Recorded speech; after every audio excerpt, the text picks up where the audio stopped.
I'm always delighted to be with Saul News. This has been such a leader in the conservative movement and the Republican Party. Welcome to the Saul's Newsstand News Rewind for July 17th, 2026. The Daily Caller reports, Republicans hope Trump's unprecedented convention can rewrite midterm history. This year, Republicans are attempting the impossible, not once, but twice. At President Donald Trump's request, the Republican National Committee will host a midterm convention, the first of its kind, roughly 60 days before the 2026 midterm elections in Dallas. History says the party in power loses the midterms, but state GOP officials believe the unconventional convention could unify the party and help Republicans hold the majorities they need to enact the president's agenda. Democratic socialists have racked up wins across the country in recent months. These candidates typically support universal health care, abolishing cash bail, free college for all, and universal rent control. Heading into the convention, party officials are less alarmed by this trend amongst Democrats, and instead hope to use it as the GOP's central message. They believe that they can still steer Republicans to victory by drawing a contrast with the extremists now steering the Democratic Party. Just the News reports, constitutional alarm raised after DOJ records reveal Jack Smith got private texts from 44 lawmakers.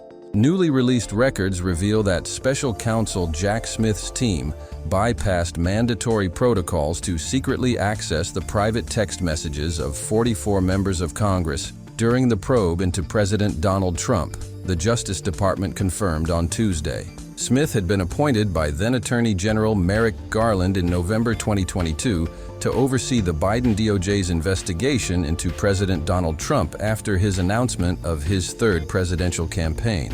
Smith was ultimately unable to secure a conviction against Trump, bringing his efforts into further scrutiny. Lawmakers are now calling for a full-scale investigation into the breach, decrying what Senator Ron Johnson described as the Biden administration's weaponization of the Justice Department.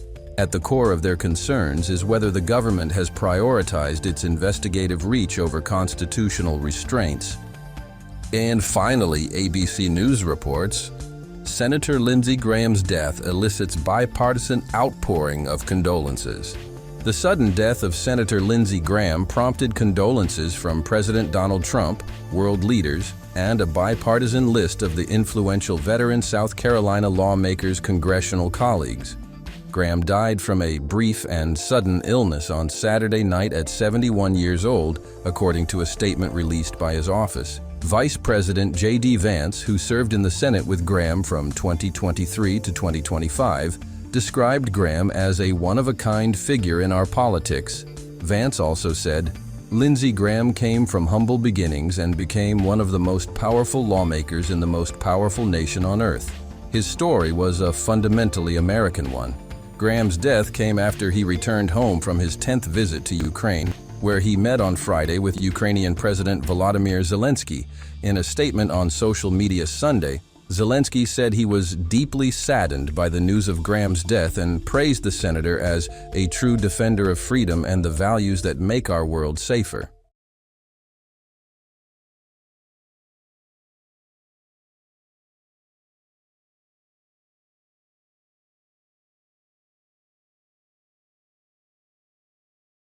And that concludes your Saul's Newsstand News Rewind for July 17th.